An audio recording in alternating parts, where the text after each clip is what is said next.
Romanos capítulo 5, verso 8.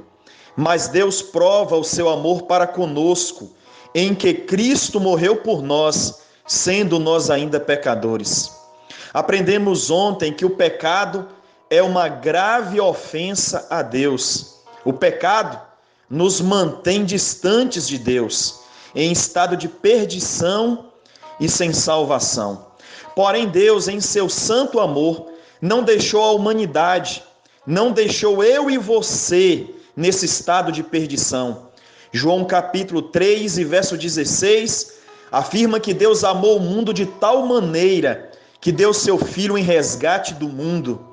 Se o pecado é a nossa perdição, então o sacrifício de Jesus é a nossa salvação.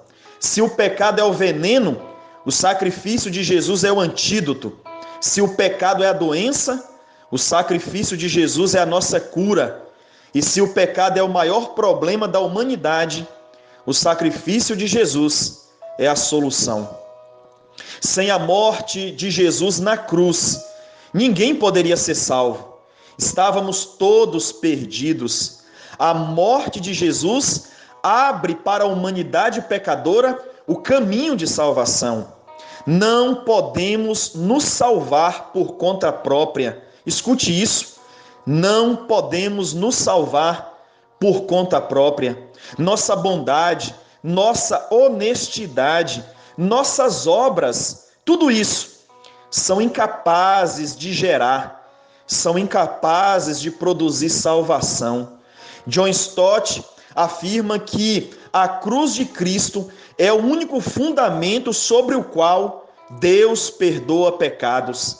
A salvação acontece quando você reconhece o seu estado de perdição. A salvação acontece quando você, pela fé, com o coração cheio de arrependimento, se entrega por completo ao Cristo de Deus.